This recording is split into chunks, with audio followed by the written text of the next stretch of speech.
কারণ মানুষের যখন কোনো দুর্ভোগ এসে যায়, সেখানে তাদের জীবনে অর্থের জন্য হাহাকার করতে হয়। কারণ বাঁচতে গেলে অর্থের প্রয়োজন, তাদের হাহাকার করতে হয়। কারণ সেক্ষেত্রে তারা কখনো বাসস্থান থেকে বেসরকারি এবং সরকারিতে কেউ কেউ যায়, কেউ সরকারিতে যায়, কেউ বেসরকারিতে চলে যায়। আর সেখানে গিয়ে জায়গা পায় না। কারণ সরকারিতে যখন যাবে তিনি দুর্ভোগ না হলে সেখানে জায়গা পাবে না, এবং তাদেরকে সেই দুর্ভোগের মাঝে চলতে হবে। এটাই তো মনুষ্য জন্মে আজকে আমরা দেখছি।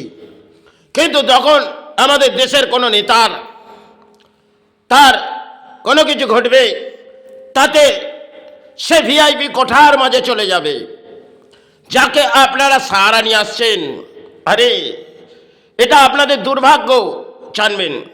যেই হোক না কেন, আমি কোনো রাজনীতিকে ব্যাখ্যা করছি না, কিন্তু এই দেশের অর্থ নিয়ে তারা এই ঘরে লুটে বসে থাকবে, আর সেখান থেকে আপনারা তাকে জায়গা দিচ্ছেন। আর আপনাদের যে দেশের অর্থ সঞ্চয়, সেটা তাদের জন্য জানো। কারণ তারা কত পুণ্যের মানুষ, তারা দেশের মাঝে একটা বস্ত্র পরবে অতি মহঙ্গা, সেটা আপনার যোগ্যতার ক্ষমতা নেই, আর সেগুলো ওরা ইয়াসি করবে, সেগুলো সবই আপনাদের দান। কারণ এরা দেশের নেতা। আর এদের তারিফ করুন, এদের নিয়ে আসুন, তাহলে আপনার জীবনে দয়া আসবে। আরে কোথায় দয়া, কোথায় সাহারা? বাংলা সে সময় এক ছিল, আবার পরিবর্তন ঘটলো, তো আরো কিছু ঘটছে।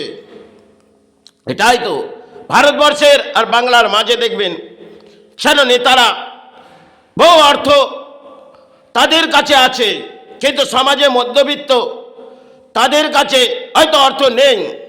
আর আজকে দেখবেন দেশের অর্থনীতিবিদ তারা হয়তো জায়গা পাবে, তারা ভিআইপি কোটায় হয়তো যেতে পারে, কিন্তু এই ভারতবর্ষে আর বাংলার মাঝে মধ্যবিত্ত আর গরিব অধিক। সেখানে গরিবই ঢল নাবে আর মধ্যবিত্তই নাবে। কোনো অর্থনীতিবিদ তারা তো এই নেতা মন্ত্রীর সেটা আজকে ধর্মের মতন প্রচার করে যাচ্ছে। এটা তারা করে যাচ্ছেন, মধ্যবিত্ত আর গরিব।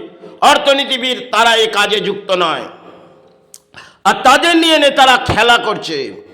আজকে এই রাজ্যের সেই দেশের মাঝেই চলছে। আরে কখনো ঝর্ণা হাতে করে নিয়ে পথে যাচ্ছেন, আরে আপনার ঘরের পরিস্থিতি আপনি দেখছেন না, আর ওদের পরিস্থিতি দেখছেন।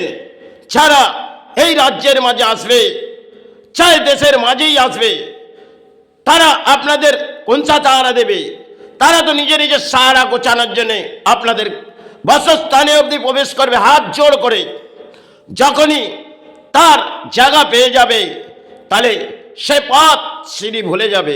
এটাই তো দেশের, এটাই বাংলার চলবে, এটাই জনগণ মেনে নেবে, এটাই জনগণের রায়। আর দেশের সংবিধান সেটা তো মনে হয় কোথায় চলে গেছে। কারণ যদি আইন দেখি, সেখানে সব থেকে আইনে যোগ্যতার জায়গা তারাই পাবে। বাহ! কারণ তারা যে পাপগুলো করবে সেখানে তারা পাপী নয়, তারা বহু পুণ্যমান। তারা যে কাজগুলো করে যাবে সেগুলো অতি দয়ালু হয়ে এই দেশের অর্থ লুটবে, আর সমাজ ব্যাকফুটে কিছুদিন ব্যাখ্যা করবে, আবার নীরব হয়ে যাবে। এটাই তো চলছে। এটাই যদি চলে বাংলা, এটাই যদি চলে ভারতবর্ষের মাটিতে, তাহলে আমাদের দেশে ভারতবর্ষের গান্ধী শেষ সময় কেটে গেছে।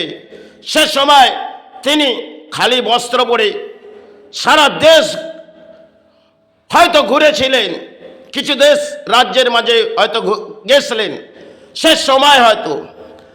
কারণ আজকে যে যারা এই দেশের নেতা, তাদের এক একটা বস্ত্র তার মূল্য অধিক, সেটা আপনার যোগ্যতা নেই। কারণ আপনি তাদের সাহারা নিয়ে আসছেন। আরে নিয়ে আসুন, এটা আপনাদের দুর্ভাগ্য। হয়তো আপনাদের কিছু দানের দয়া দেখাচ্ছে, তাতে আপনার ঘরের কোথায় অর্থ সাহারা আসছে। হয়তো একটি ভান্ডার দিচ্ছে, সে ভান্ডারে আপনি ভাবছেন সে আমাকে কিছু ভান্ডার আসছে। আরে অধিক অর্থ কিভাবে ভান্ডার থেকে বেরিয়ে যাচ্ছে, কারণ এক একটা যদি আপনার ঘরে দেখবেন যে বিজলিটা জ্বলছে তারও কিন্তু অত্যন্ত আকারে বেড়ে গেছে, সমস্ত জিনিসের মূল্যমান তার বেড়ে গেছে, কারণ একের পর এক বাড়বে। আর স্টোরওয়ালারাও দেবে।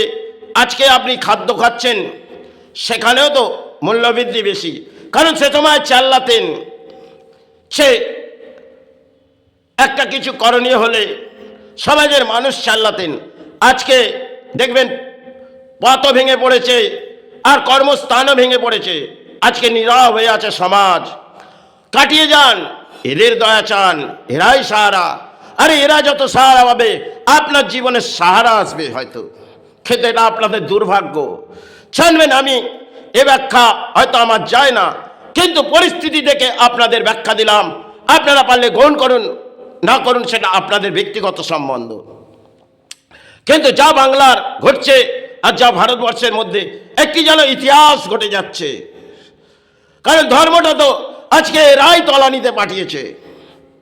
এরাই যারা নেতা, তারা আগে গায়ত্রী মন্ত্র পুজো করবে, তারপর তো পুরোহিত করবে। আরে পুরোহিত সমাজও লুস্থ হয়েছে আর ধর্ম লুস্থ হয়ে গেছে।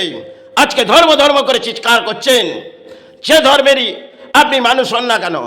আচ্ছা, আত্মবৃদ্ধির মাঝেই ধর্ম, কিন্তু হিংসা বৃদ্ধির মাঝে নয়। আজকে হিংসা বৃদ্ধির মাঝে লড়াই চলছে, এটাই তো কারণ। ব্যাকফুটে কেউ আগে আসবে আর কেউ পেছিয়ে যাবে, তার পেছনে জনগণ ঢল লাগাবে। এটাই খেলা বাংলা। যাই হোক, হয়তো কারো গ্রহণযোগ্য না লাগতে পারে, যদি কারো লাগে একে অপরকে শেয়ার করবেন। জয় গুরু, জয় মাই, সেবার মাঝে আসবো।